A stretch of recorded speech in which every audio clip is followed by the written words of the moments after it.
Welcome, my political friends of the interwebs. Hey, listen, before I start this, I just want to give a big shout out and thank you to Colonel D. Will Hoyt.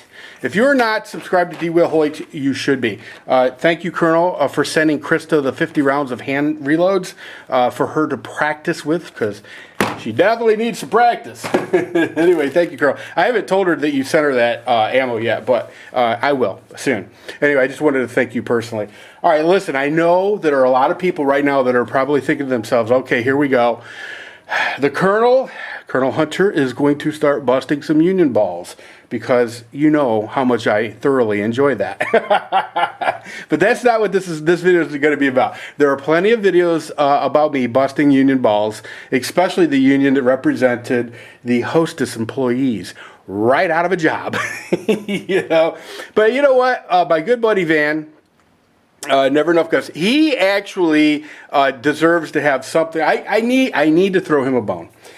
So this video is actually going to be me busting on corporations' balls. That's it, because they need some ball busted too. Everybody knows I hate unions. Well, you should know that Van is a union rep and a fine human being, and I'm sure that every time he goes to bat for his employee, or not his employees, but his working men, he goes with a serious attitude of trying to get the most that he can. I have no doubt that he has their best interest in heart. But having said all that, and Van, I'm not just blowing smoke up your ass. You know I love you, bro.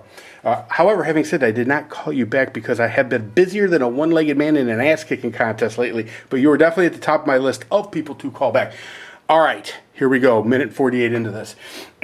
Corporations. Now, when I say corporations, from this point on, I want you to understand that I am not talking about your mom and pop corporations. I'm not talking about the guy that incorporated his lawn service. I'm not talking about the guy that repairs computers in his garage and he has a little LLC. That's not what I'm talking about. I'm talking about global entities. I'm talking about corporations in today's world who have no allegiance, who fly no flag other than their own. And if they were pressed to fly a flag, it would be that of the United Nations. I can guarantee you that. That's the corporation that I'm talking about. That's the corporation that needs their balls busted. That's the corporation that, I'll tell you what, at this point in our country's history, we need to rein in. We need to rein that shit in, because they do not have the United States of America's best interest at heart, period. Period. Given the choice, they will always go to their bottom line. Given the choice, they will always do what's good for them / their shareholders. Now, having said that, a lot of people may say, but yeah, Colonel, you know, I have a 401k and, you know, technically I am their shareholders. No, don't fool yourself. Really, don't. Truth be known, it's a top to bottom organization. Most of them are so shadow anymore. To be honest with you, a lot of them are nothing more than one giant Ponzi scheme. You know, I mean, literally, I don't know that they have, not only do they not have Americans' best interest in heart, but they do not have their shareholders' best interest at heart. They don't. And our government is so freaking corrupt and in their pockets. And when I mean their pockets, I'm talking these multinational corporations, that nobody ever gets called for it. Nobody ever, well, not nobody ever, but very rarely. Believe me, they throw a token out there every now and again just to say, hey, look, we're doing our job. Yeah, we're the Fed. You know, whatever.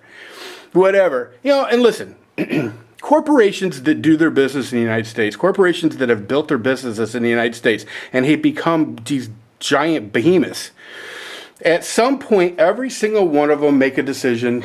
Well, and I don't even know that it's one decision, but at some point they all start moving towards this global agenda. They all start moving towards this one world order. I know that sounds very, I don't know, conspiracy-ish.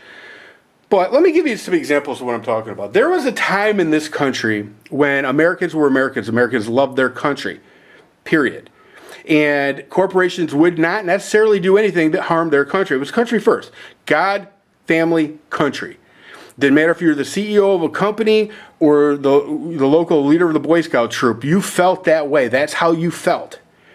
And a good example of that is when Howard Hughes, and some of you may not even know who Howard Hughes is, and if you don't know who he is, Google him. Okay? Howard Hughes at one time was the wealthiest man on the planet. And he owned several companies, Hughes Aircraft being one of them, Hughes Oil being another one of them. And you probably, some of you younger people may know the name only because Leonardo DiCaprio played him in a movie called, I want to say it was called Aviator. I may be wrong about that. It was a good movie, though. Okay, well, this was a man that was a very, very powerful individual, a titan in industry. Seriously. Like I said, the wealthiest man on the planet. I mean, not non-royal wealthiest man. Wealthiest civilian on the planet. You can never really count the royal money or the shadow money. But listen, here's the thing. There was a nuclear submarine, a Russian, Soviet nuclear submarine that sank. Well, we knew where it was at. But we needed to go recover that because clearly it was technology that we wanted to know about. And here's the way this whole thing went down. This is kind of interesting because I challenge you to give me an example where you think this would have happened today. Okay, so the United States government needed to go recover the Soviet sub. And so they went to Howard Hughes and they said, hey, we need to recover the Soviet nuclear submarine because it's in our nation's vital interest to do so, but we can't go and do it because it would be bad news. The Soviets would be pissed off and it could start a war. So Howard Hughes decides what he's going to do, and this was from all accounts his idea. He had a ship created that he kind of publicly used the media on his site. He basically said, hey, this is an oil exploration ship and I'm looking for oil because, he owned Hughes Oil. So he took this ship and he went out to the ocean where, then I don't remember now which ocean, but he went to where the Soviet sub was at and they went down and they recovered this submarine. And the whole time under the guise of being exploring for oil. So he recovers the submarine and he gives it to the United States government. And how awesome is that? Okay, seriously, how awesome is that? Now, I want you to think about this today. If the United States government went to General Electric and they said to General Electric, hey, we need you to do X, Y, and Z because this is a matter of national security. You know what General Electric would say to them, honestly? They'd be like, screw you. That's exactly what they would do. Because General Electric doesn't consider themselves to be Americans. They consider themselves to be, like I said, if they had a flag to fly, it would be the United Nations flag. So helping out the country that they made most of their money from, made their name from, isn't something that they're even remotely interested in doing. And probably never will, ever again. So that's what we have. We have corporations today that do not put the American people first. Do not put their their country first. Literally put the bottom line first. Now, having said all that, is there some culpability on the government's part in driving this wedge between corporations and the United States? In a lot of ways, there is. And in a lot of ways, it's also the fact that, like I said, these representatives, the people that we send to Washington, are such whores that for the littlest bit of money, they will write law. And you know what the funny thing is? They don't even write the law. The corporations write the law. And then these idiots that we send there, they submit it, they vote on it, they pass it, and then the chief moron in the White House signs it into law. That's how that works. So corporations are writing the laws that benefit them the most. That's what they do. That is exactly what they do. And so we end up with laws that basically facilitate these corporations to do what the fuck they want to do. Screwing the American people. That's it. That's really it. Now, some people like Van may argue with me and say, hey, listen, bottom line, if it wasn't for unions, there would be no checks and balances at all. You'd have people being fired 6 months before they qualified for their pension, and they'd be screwed. I mean, and Van would have, in my opinion, somewhat of a valid argument, to be honest with you. Although I still hate unions. I think they're part of the bigger problem. Ultimately, the only way this changes is if we demand corporate law change. Period. If you're going to be registered as a corporation doing business in the United States, we should demand a level of excellence that has something to do with patriotism.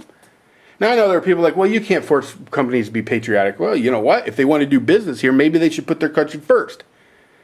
But there's such a disconnect between the hierarchy in these corporations and the average American. It's unbelievable. Listen, these people live in their gated communities. They send their kids to their private schools. They have villas in Tuscany.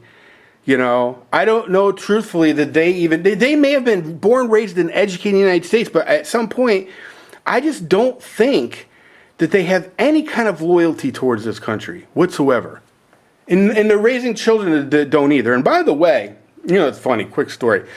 There was some hooligan, some punk running around, and one of my friends said, yes, one of the future leaders of this country, and I looked at him and I said, no, it's not.